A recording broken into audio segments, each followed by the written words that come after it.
help you out with. So yeah, go ahead.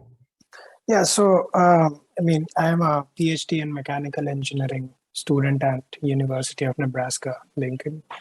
My thesis revolves around making nonlinear dynamical reduced order models. So that is what I have been doing until now. And last semester, I started an internship at Tesla where I'm making models for basically crash worthiness and also to study the new 4680 battery cells. So that is what I have been doing. And in July, I'm planning to defend my PhD. And then after that, I'll start a full-time job. You have a job already or no? It's going on. The process is going on. You are interviewing right now, is that? One of them, the interview is done. Actually, a couple of them, the interview is done. Do you have an offer or you're still on in between? In between, because I'm sure you must have gone through this as well, in which you need sponsorship. So the company is trying to. I was just be curious. That's okay. I understand. Yeah. Go ahead. So one of the companies, they are figuring out the sponsorship things. So they said that they would send me the offer once they figure it out. And it's in fact, you live in Cleveland, right? Yeah. Yeah, so it's in Akron. The company, Bridgestone. Oh, okay, yeah, tire company. Yeah, Bridgestone and Goodyear both are here. Yeah, this area is pretty good, pretty huge in plastics and polymers and all that. So Northeast Ohio is famous for that. Mm-hmm. Yeah. And Bridgestone, and then other one is Applied Materials. Okay. With them, I'm interviewing. That process is going on. Okay, so that's fine. Go ahead. Yeah, these the biggest thing that comes to my mind is the sponsorship things. Yeah. I I understand. Go ahead.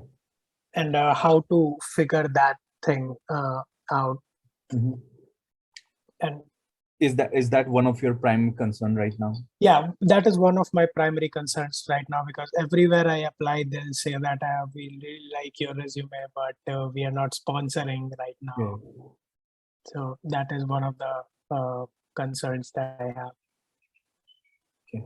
And anything else that you have in mind in terms of any other question, technology wise, or any other career? Technology wise, I had I saw your profile on LinkedIn.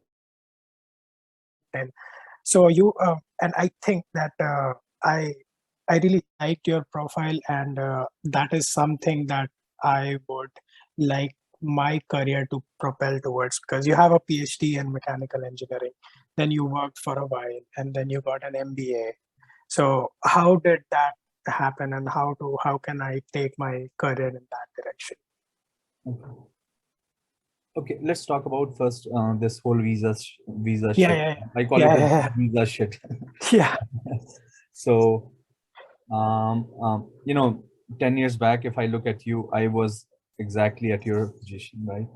Mm-hmm. And you actually, to be honest with you, if you are telling me you are going through offer and all that, I graduated in 2009-10, where if you remember, there was a recession and mm-hmm. I didn't have a job. I only had one interview with Exxon, and I didn't hear back from them, right? Mm-hmm. So, and then of course you have this hanging sword, right? But yeah. One of the things that I had in my mind at that time, I really want to go to academics also. Like I want to become a professor, that's all. I was very determined. That was my goal at that time. And so not getting a job in an industry never came to my mind. Okay, I'm not getting a job in industry. I think if I would have gotten a job in Exxon, I probably would have gone, because those time oil companies were like Teslas, to be honest. Or not Teslas, I would say, like more like a Google, established and making money, right? Not like in last 2 years where you see issues with oil companies. Mhm. And they were paying very well also. I went to and then I was also applying for postdocs because I want to go to academics, and that's the only one way you figure it Right, out. right. I was giving interviews here and there in India also, like in IITs and all Mhm. that. But as I said to you, visa was always issue with me, and the way, and that's the reason I said, one of the thing I will tell you is, that's the reason I asked you, do you have an offer? Mhm. I will tell you some of my stories that happen, and you will be like, and I will tell you my story, and I have friends at the time and after then, and a lot of students that I talk to now, same story. Like it's a repetition. It's like history repeats itself. Mhm.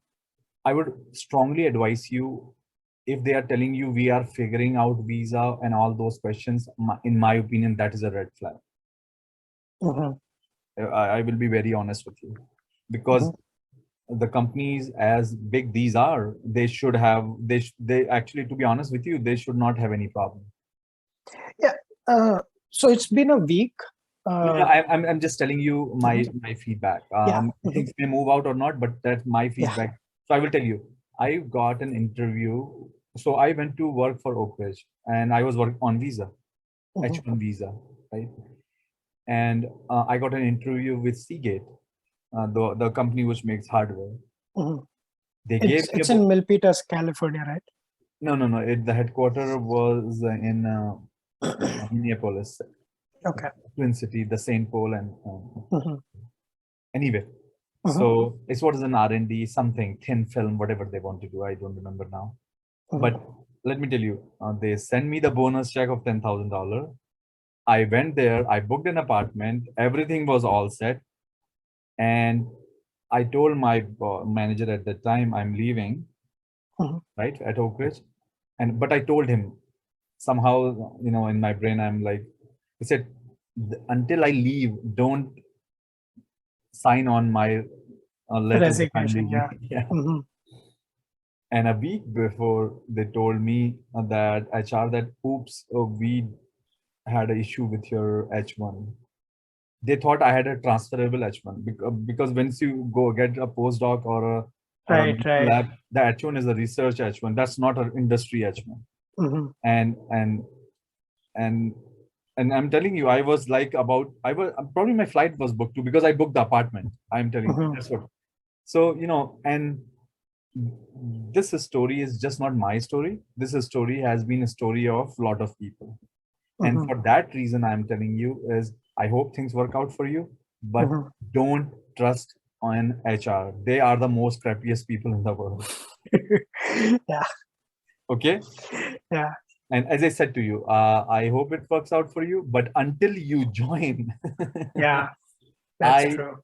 I'm not telling you. I'm telling until you join there, like you Yeah. join and your It's first day. good to know that such things can happen. No, dude. I'm being very honest with you. Until you join and you probably, I would say, you spend one day there, I Mhm. won't trust them.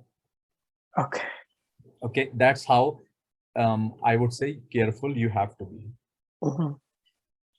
At the same time, I will also tell you, because you are in your OPT, right? You will be on your OPT. I will be. Yeah. Yeah. Make sure, and I will tell you this is very strongly, make sure that once you join a company, first of all, they should not have problem with you joining them, because you can use their OPT for 3 years. Mhm.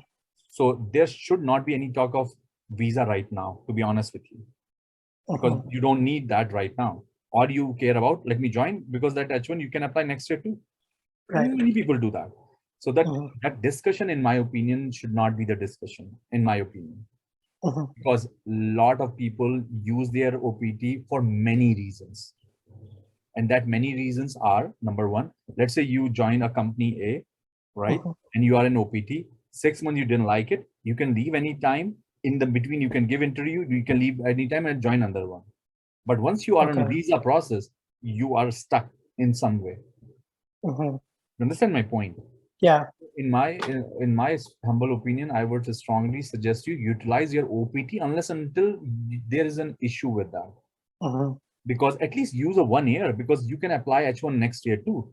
You can apply a year after that too. You always have power in your hand in that, right? And once you know that OPT gives you 3 year, why don't I use it? Because you pay less taxes, you have flexibility, and you have a lot of things.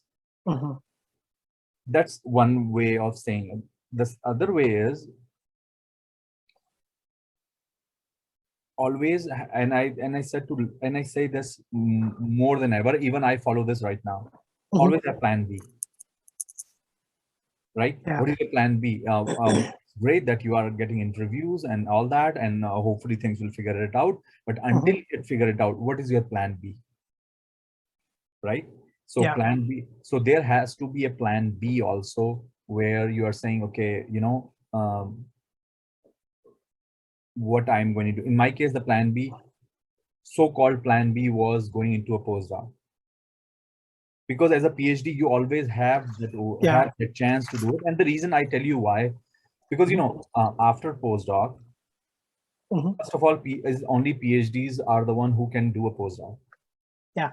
Masters cannot. And they are, in looking at your CV, being a PhD and as fresh as you are, you're gonna enjoy research for next 1 year or so, unless you get bored with it in your PhD. That's a separate story. But anyway, in any industry you will join, they are not gonna, you're not gonna be a program manager. You're not gonna be a tech strategy manager. You will be a R&D guy, and you will be working in a lab anyway. Right. Only thing would be you are getting less salary. But if you happen to have a postdoc in a national lab, they pay you $75,000-$80,000 anyway. So that's a good salary, like any industry pays you in a decent place like Akron. Not in California, but in Akron, right? Right. But I'm pretty sure in California also the salaries are, but in universities those will be little bit, those will be much lower, maybe 2/3 or half. That's one. So as I said, a plan B could be applied to a national lab for a postdoc, or a university as a postdoc. That could be a plan B in case things doesn't work out. And the reason I tell you so, and then when you join them, make sure you are in your OPT, because as I told you, the OPT, with your OPT, even if you join them as a buffer, you can always keep applying. Right. So I think OPT is a very powerful tool, in my opinion, which allows you to explore yourself. And as I said to you, after postdoc, just like I or anybody else, you can always go to an industry. If, let's say, who knows, you get a postdoc at a really good place, Stanford, MIT, whatever, things work out. And for many of my friends, things has worked out. They are a professor right now, right? So who knows, right? I mean, if you ask me, Amit, did you know that once you graduate from your undergrad or PhD, you're gonna be working for Lockheed? My answer would be definitely no. Who knows, right? Yeah. I mean, you won't know what you're gonna do next day. So all you can do is try best, right? Right. And as you said, you will know that for many reasons, just because you are an international student, I would say there are a lot of jobs right now. There are a lot of jobs in space and defense and all that, but you're not going to get it because you are not a citizen. Right. Not just a green card, but just not a citizen. So 2/3 of the job are gone, right?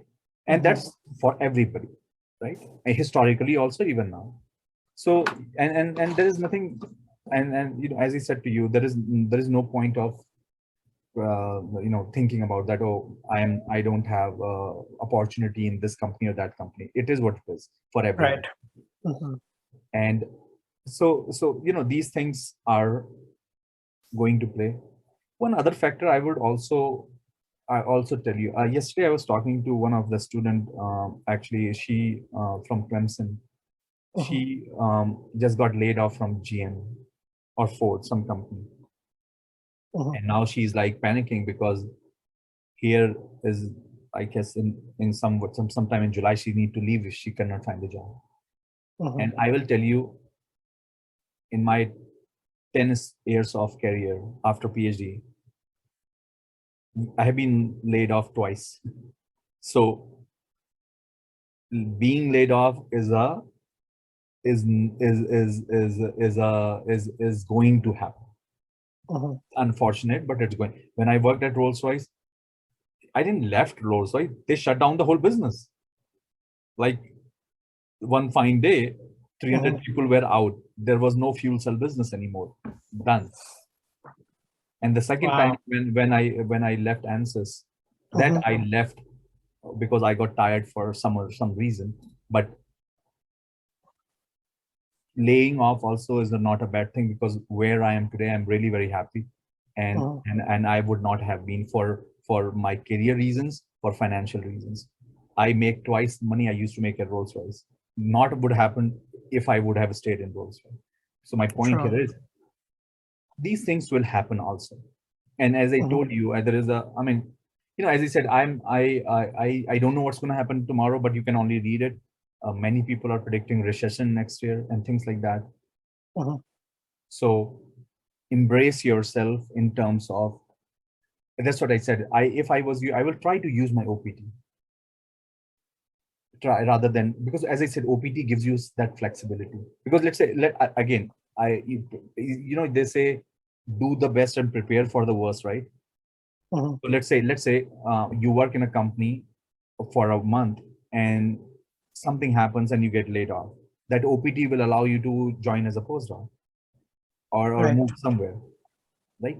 So, and as I said, keep your options open, because one thing I will also tell you, and that has been my experience, is make yourself more. So what happens is, like, as you go down from bachelor's to master's to PhD, your focus goes down from like a pyramid, right? You become Right. narrower. But I would say that's fine, but try to see what is more out there. I remember when I get out from my PhD, I used to love characterization. I used to love it. I thought this is what I'm going to do rest of my life. But I have nothing to do with that anywhere anymore right now. So my point here is, and I love it, what I do now. And what that told me, and now I don't shy away in something that is new. Tomorrow I want to do finance, and tomorrow I want to do something else. Tomorrow I want to work in some other industry, and that's what makes you more marketable, in my opinion.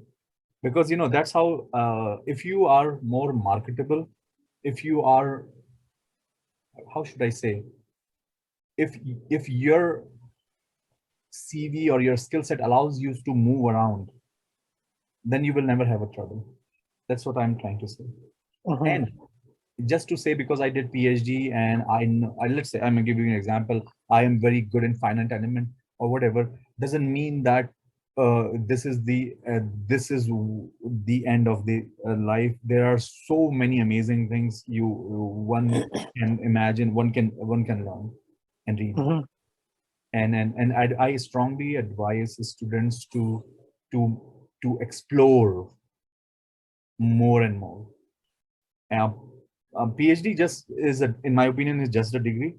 For Yeah. many reasons, it's make you less marketable. For many reasons, it makes your thought process very narrow. For many reasons, so I think what I try to did is, I want to break that I didn't want to be like this and In that bubble. be in that bubble and be very proud of it and being very happy about it. Oh, I have a PhD. Who cares, man?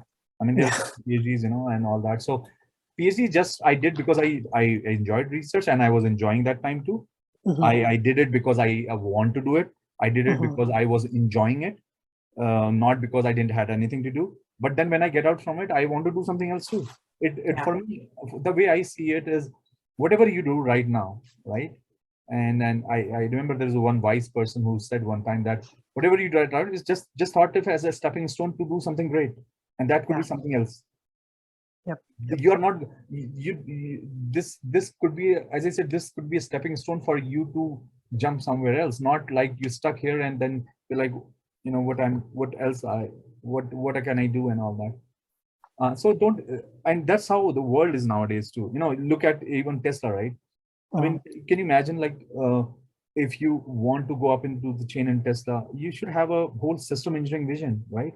I mean, Right. where you will end up is just you end up doing the same thing, right? In the companies like Tesla, where people who are in finance and supply chain, and I mean, so many, those people are really the people who are making real impact in moving the company forward, not someone who is sitting in the lab doing CAD. I mean, this is so that's where you should be too.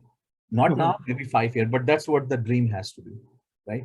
Because that's how you're gonna go up in the ladder also. Yeah. Yeah, that makes sense. Because if I'm always doing finite element modeling, No, dude. that is what You're I done. would be doing for the rest of my life. No, you, as you said, you can enjoy that. And I'm not, don't get me wrong, I'm not saying that what you're doing doesn't have a value and all that, but you have to understand is like, this is not the end of this should not be end of your career. There are so many amazing things. So let's say once you get into a company, right, you will try to see, okay, this is what I'm doing. So the way I see a job is, let me tell you, the way I see any job when I go there, maybe first 1 year I had to prove myself, because that's when you go to a job, you will find like first year or first 2 year of second year, you have to prove yourself that I am the best what I do, because what it does is it creates respect among your peers. Once you create that respect, then the second step has to be, what else I can do. I'm not going to do this now. What else I can do? And since you always gain respect with your peers, they will say, this guy is really smart. Let's give him something here. And the way I see it is, I see a job, any job I see is where 50% you are giving, 50% you are learning. Because trust me, after PhD, you're not gonna get a chance to learn anywhere unless until company says, hey, put him some training program. Your learning ends right now. So where you learn in your job. So your job has to be where 50% you are giving what you learn, 50% you are learning. So trust me, if you land in a job where 100% you are giving and not learning, time to move out, because now you're not going to create any value for yourself anywhere. And that's where many people I have seen get stuck and comfortable, and they are like, I'm good at that, and I'm nobody's saying anything. And what happens, here comes the recession, here comes something, you get laid off, and then you're like, what the hell I'm doing, I should do now. Right? So I would strongly advise is, that's 50-50 is the best, but if you can do 70-30, that's fine too. 50-50 would be the best. Nobody, see, you have to understand, when you go to a company, they're paying you to do the job, they're not paying you to learn. So 70-30 something would be awesome, but there has to be a component there. Yeah, component of learning. But as you said, I'm not saying that the first 2 years you won't be delivering, because as you said, the only way you will get, you will gain that, people will give you something, where they will give you a job where you are not the expert, is because they think you are a quick learner, and then you will be able to catch up very quickly and do it. And then one of the thing, my advice to anybody is, as you or many students do that, they are seeking advice, right? Never stop that. Even now, I have in Lockheed, I if I see a guy and I really like him, he's just sending me an email saying that I would like to talk to you. I have talked to vice presidents. I have talked to general managers at Lockheed. And these guys are at the, like, just below CEO or below CEO, just 2 letter. And I have spoken to them. I said, and I'm not shy away saying that, can I ask advice from you towards my career? Never ever shy away. You will be surprised that how much that helps. Mm-hmm. Just give me 1 second, okay? Yeah. I'm giving you.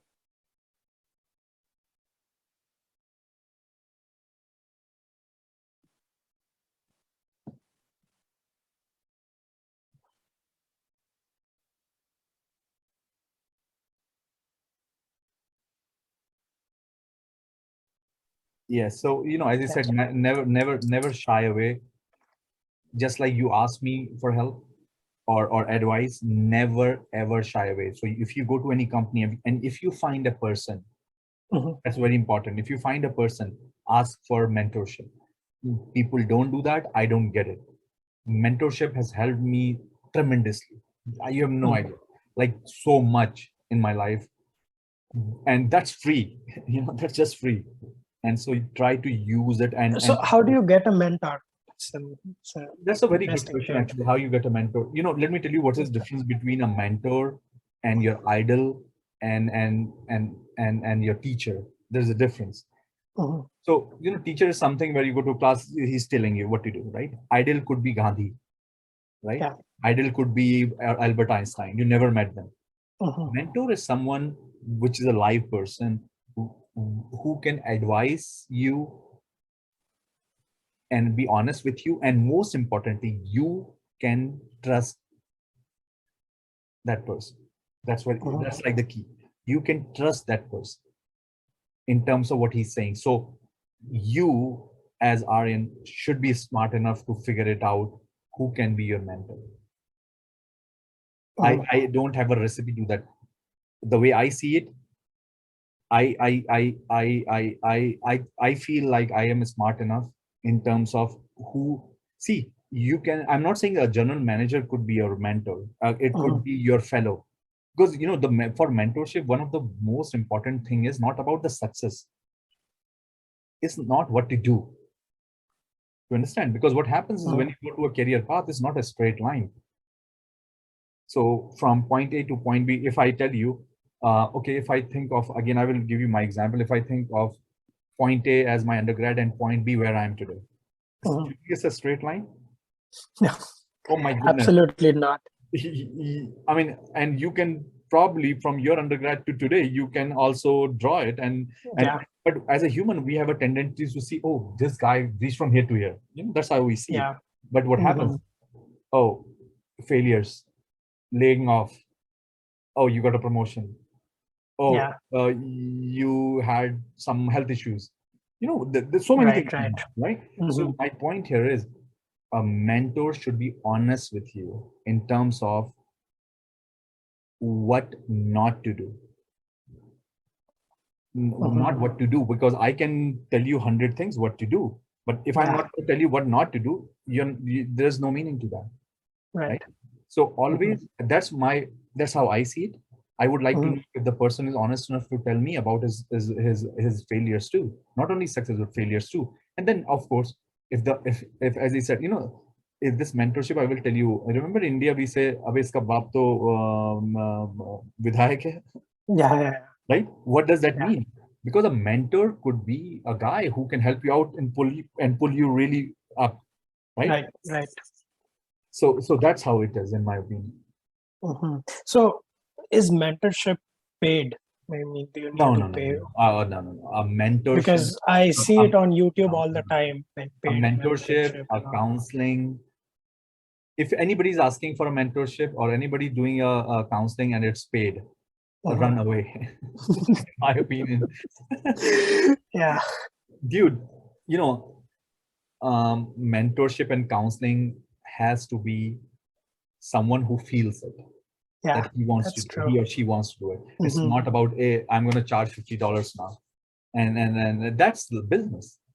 Yeah. That's Mentorship true. that's a very good question, actually. No, never. And same the thing goes for counseling. Many people go for counseling. I remember one time going for a counseling for some reason, and the guy was like, looking at watch. I'm like, what the hell, man? And then I realized, this is a business. So I never, I don't do it anymore. Hmm. I I I want to have a mentor who feels like he should help you. Yeah. That makes He or sense. she should And help you. yeah. I have a few students that I am helping. They are from India, and they want to pursue graduate studies and Yeah. also. So So so you want to help them because yeah, you want to help them, not because oh yeah, I can help you $100 per hour. yeah, it's just free. They are students from my previous Yeah, yeah, yeah. undergrad universities. No, I'm no, pretty sure you might have done that as well. yeah, yeah. No, no, I understand. I mean, so that's what I'm saying. Mentorship has to be different, but always have a mentor because the mentor can help you, and then keep in touch with that mentor, right? Mhm. You want to get an advice. Let's say, for example, a mentor can give you advice about. Let's say you have a two jobs, right? I will give you one Right. example. When Mhm. I left Oak Ridge, I had three jobs, and then what to choose? Because Right. one job was very stable, one job was a good company, two jobs with a good brand, and then Mhm. but the work on the other one was okay. The third one was very good, but it was a startup. I'm like, what should I do? Right? Mhm. So only a mentor can tell me. And the reason you go to a company, although it's risky, because you're trusting that mentor. Right. You know, so Mhm. that's Yeah. how it works. Yeah. Yeah. As I said, it's the responsibility and onus is on you, not on the mentor, than your actions. Mhm. But as I said, you can trust that person. Yeah. Yeah. That makes sense. Yeah. Yeah. The biggest takeaway that I'm going to have from this conversation is that I have been taking notes all this Yeah. while. So. And then also, I will tell you one more thing about your Mhm. visa situation thing. Mhm. Because you are a PhD, in my humble opinion, if you're trying to stay in US, get an immigration lawyer tomorrow and ask if I can apply for a green card right now. And if not, what should I do? Get your CV to them and say, tell me how can apply for a green card, and how Mhm. and if I'm not eligible right now. And I'm talking about premium processing. I'm not talking about EB2. I'm talking about EB1A, right? And Okay. and if you don't know all these things, Yeah. Paper EB1A, I paper know. या paper लिखना बंद करने की बजाय इस पे ध्यान ज्यादा देना. Get that lawyer and say, okay, if not, tell me what I need to do, because Mhm. you exactly then need to do those things, because after 2 years, when you apply for a green card, or after one Mhm. year, you should be right there. Mhm. Is that how you got it? If you have it. It's the learning, I'm telling you. The Okay. way I got it is because I unfortunately, I was doing the right things, Okay. but as I said, you lose the track. Mhm. And then I got my green card when I was in Oak Ridge. It was easy for me. So that's what I'm saying. Oh, okay. That and No, it's not was like it Oak Ridge. EB1A? Yeah, Okay. and that's why. And EB1A means you apply on your own. Yeah, it's self-petitioned. It's self petition, because Oak Ridge doesn't do that. It's self petition, and if you go to USGS website, it tells you. It literally says you should have an Oscar or a Nobel Prize. Nobel That's how. Prize. Yeah. And then otherwise you have to have these 10 categories, and trust me, you need this much of your it has to be backed up so much. Yeah. And I that's a other story for other time, but Yeah. I'm telling you, fortunately or not fortunately, I was doing the right thing. Not that I knew I'm going to apply for a green card, but when I was there, I had everything, and I got in 4 months. Nice. Wow. And it's not Yep. like I have friends who did that, and Mhm. then I advise many students to do that. I mean, that's what I'm saying. Yeah, but it happened after 3 years of my PhD, not after my PhD. So that's what I'm telling you. I'm giving you this advice right now Mhm. to work on it, because it's going to take you another 2-3 years, and by the time you should be ready, because after those 3 years, because every time, and I mean, I have spoken to students who applied on EB1A right now, and they were Mhm. talking about it's getting, even EB1A is getting back up now, backed up. So Yeah. as I said, so first of all, because you are finishing up your study, I would say don't waste your time until you finish your first draft. All this you can do once you give your first draft to your advisor, talk to an immigration lawyer, and not Mhm. by paying money, but to tell them. And by the way, there are immigration lawyer who tells you if you will get your green card. If not, we will give you money back. I would like to get those ones. Okay. That's how what I got. I said, I can pay 10,000. I don't care. But if I don't get it, I want my money back because I want them to look confident because that's more Yeah. important. Yeah, So that's true. that's how I got my lawyers because I want to believe them because there will be lawyers which like we don't know, but we're gonna charge you $4,000. And I Right. mean, as a student, I'm thinking $4,000 is like $40,000, you know. Yeah. So it's not a cheap money. So these things again, these things are extremely important. And I remember one time I had my junior from BHU who's a professor now at Oklahoma State. Oh, And I'm in Oklahoma right now. yeah, he's a professor there now. Okay. And he was fortunately he was a postdoc also at Oak Ridge when I left, and he was right there. So he was writing a lot of papers on nature and all that. Like he had like this much. And I said to him, "What are you doing?" I said, "Throw these nature papers. You have enough papers. Work on your green card." And this was my advice to him. And trust me, if he would not have that, he would have been in India.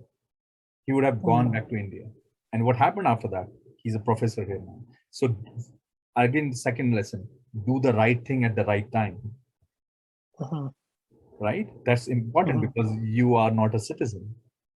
Right. And also the reason why I tell you to do these things, see what happens is many people ask me, hey, how you came to Lockheed and they don't hire, because many students get send me emails saying that, can I get a job here? And I said no. And one time there was a guy who got pissed off saying that you don't help Indians. It's not because of that. It's not, you're not a citizen. I'm a citizen. And the reason why I say so, because if you do the right thing at the right time, you can be here too, because you are not getting a job at Lockheed when you are 50. Right. At 30, 35, you can. Right.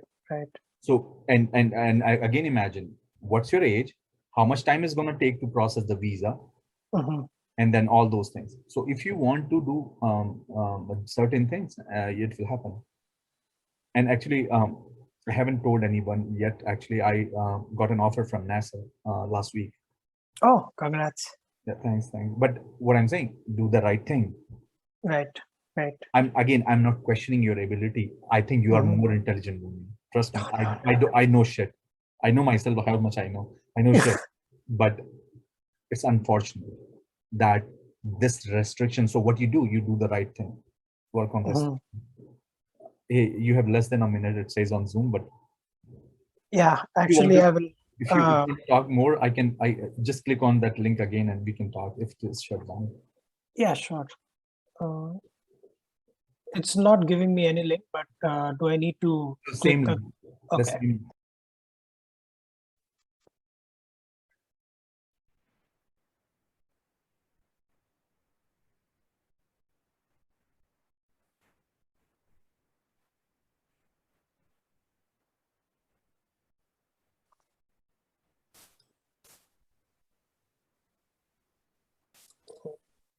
Yeah. Yeah. So what other questions we have? So yeah, the immigration thing, and then how did you propel towards, like, you were into technology? Probably after a PhD, you must have been in a lab working on developing technology. From there, how did you propel yourself towards managing technology? Like right now, I think you have. I will tell you. So if and you're what kind of work do you do if you're asking for my MBA or the work I do,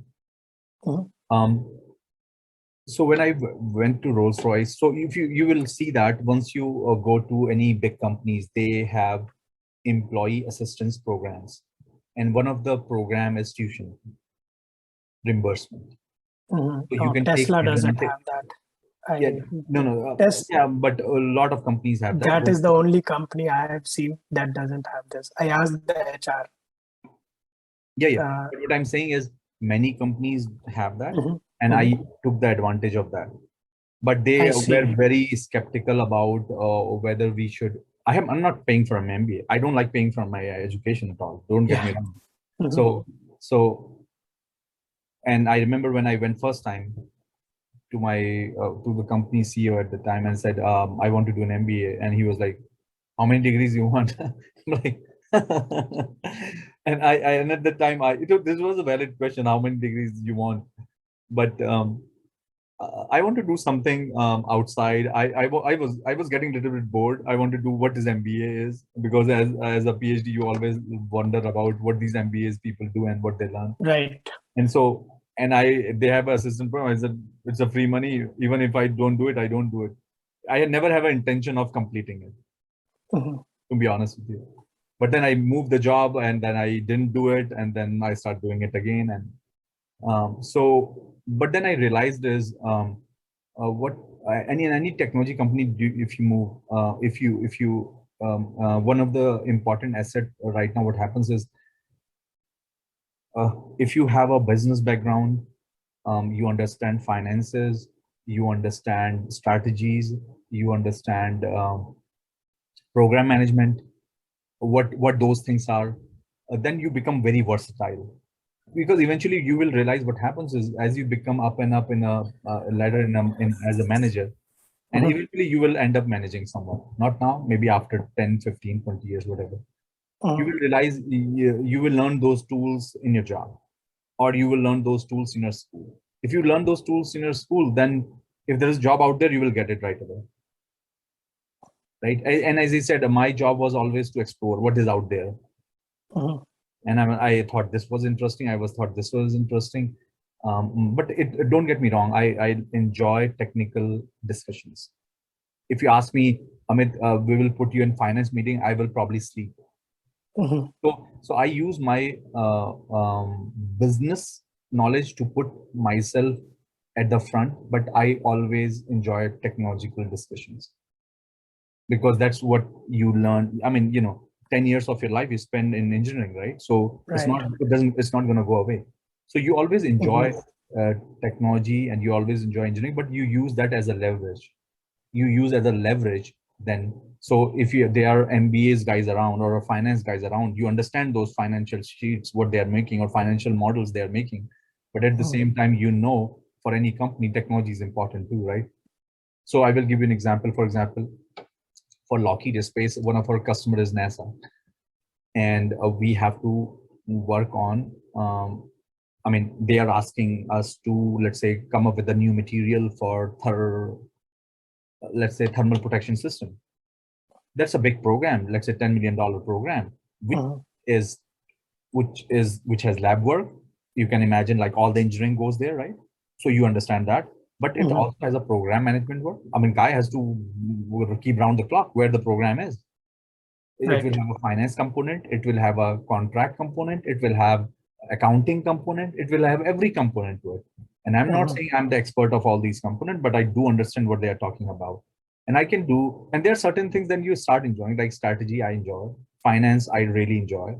I understand now bits and pieces of finance, what they talk about, because these are MBAs too. Those guys who are doing finance, and the accounting guys and the contract guys, what type of contract these are. I understand all those things. It doesn't mean that I'm an expert, because what happens is, when you know that, you don't use it, you lose it, right? So I took a certification, MIT certification of machine learning.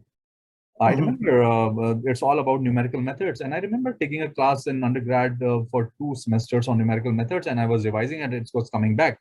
But if you ask me tomorrow, what did you learn on those certification? I'm like, I really don't remember, because as I said, you don't use it, you use it. But as I said, it's good to have that knowledge then. And then you try to figure it out what you want to do. So currently, for example, my job is in digital transformation, where we try to see where we can implement our capabilities and products so that the human use is minimized, right? So let's say, for example, if you're trying to send, I will give you a very, very crude example. You're trying to send a satellite, and you're saying, okay, do we have a models there who can simulate those rather than making those and crashing them? Right. Very simple. So technology, you understand things, what they're talking about. Then there are many other components to it, and things which sometimes are boring too. Technology is interesting in my opinion. Other things are like little bit boring. So that's why I agree with Elon Musk sometimes, where he says, engineers should run the company rather than MBAs. I think, especially with engineering companies, I think it's very important. but whatever it is, what it is. So then, that also translate then how much money you want to make too, and that's important. Right. So as I said, if you are thinking, oh, I have a PhD, suddenly you're gonna be a venture capitalist, and probably, or you're gonna be in Wall Street, managing a portfolio and making $1 million a year. That's highly unlikely. Yeah. Right. So yeah, that's true. that's highly unlikely, but I know a guy who did that too. So it's unlikely, but can be done. Maybe. Yeah, it can be done. I'm not saying. Yeah. Okay. Yeah. Those were my a few questions that I had for you. Sure. But as I said, a couple of things to be summarized.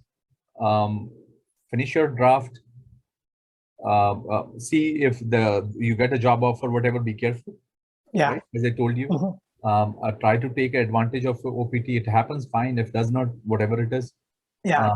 Down the road, when you go to a company, as I said, for 1 or 2 years, you should be known as an expert of whatever you are. But then from there, try to explore yourself. If you will see when you go there, you will learn a lot of things, like a lot of things you have no idea, and try to pick that, like, okay, let me enjoy this, let me enjoy this, I remember that 70-30 rule. It's extremely important. Right. Not in first 1 year or 2 years, but later on it will. And as I said, first 1 year you will be figuring it out what the hell I'm doing, but after that it has to be like that. But then life will be fine. And as I said, one most important thing, that visa stuff, lawyer. Yeah, that I'm going to email today. This is like the but as I said to you, this is like the most important thing. It will give you this. This is the best advice I can give you. Like, and that's how I used to be working. Now I'm a little bit lazy too, but that's how I always used to work like that. Because, for example, if I know I want to get this award or whatever, I started working on it. Like, I will apply 2025, so I will work it right now. Like, what I need to do to get that. And trust me, by 2025 I get it. That's how it works. That's simple rule. So there is a saying by Bill Gates, which I have in my LinkedIn too. People plan for 1 month or something. Not many people plan for 10 years. And it's plan for 10 years, that works. Underestimate what they can do in exactly. Yeah, that one, right? Yeah. So people overestimate. Because what happens is, the reason why I say so, because you will realize when you are in your engineering or whatever, you will realize there are some people who are genius. But then how you can become a genius? Plan for 10 years. वो कहते हैं खरगोश और कछुआ वाला जो story, and you will be there. Every person can achieve that. The only two things, as I said, is you should be targeted towards your goal. जो वो कहते हैं ना, अर्जुन ने मछली की आंख में तीर मारा, वो. And the second is the patience. If you have these two things, anybody can achieve anything. Anybody. There are not many. That's why not many times in the decades you will find a guy like Elon Musk, right? Once in a while you have a guy like that who can do 100 things and be genius in everything and whatever. But then you will find a lot of other people like Pachai or this Microsoft guy. They were geniuses. They were like us, and probably they planned it better, right? Right. So that's true. Yeah. Okay. Also, Amit, can I ask you what is the best way to contact you? Is it the email or LinkedIn? Okay. Yeah, LinkedIn is the best. That's how I talk to most of the students and reach out to them and all that. Yeah. Okay. Yeah. If I have anything, I'll send you. Yeah. But as I said to you, the things I told you and those important points, those going to help you much more. And as I said, do the right thing at the right time. Right. Be smart about those things, and that's fine. And you by now what you want to do, so everything should be working out. As I said, in my opinion, you are in much better position than I was. Okay. It's very easy to say this guy is there, but looking back, I know the things, right? So Especially this time, it's been a little more stressful because a lot of things are going on, right? Like job search, dissertation, things like that. yeah, I mean, but dude, So, super Spider-Man wala hai na, great powers with great responsibility. yeah. So, as I said, you could have done your BTech and get a job. You decide not to do it, and you have that Right. knowledge. So onus is on you. I mean, Yeah. so life is not about not a lot of people think about you achieve this and then things are fine. I think it works the other way around. The more you go up, more responsibility is put on your shoulders, That's true. Yep. right? So Yeah. this is what it is. And Absolutely. I guess if somebody would have told me that thing, I would have taken a job after because right now I have to prove myself now. I can't go below this, right? So Right. You have a standard to maintain now. or otherwise, I don't care too much about right now. I think I'm done with what I want to do. But so, but as I said, things will be fine. Don't worry too much about it. Trust me, you are going in the perfect right direction. The couple of things that I told you, just manage those and apply. And don't listen to me. Apply accordingly because, as I said, not everyone will repeat the same career path also. Right. You will choose your own path, but you can take salient points what I told you and see what is best for you. You will be fine. Yeah. Yep. That is what I'll do. Okay. Yeah. Okay.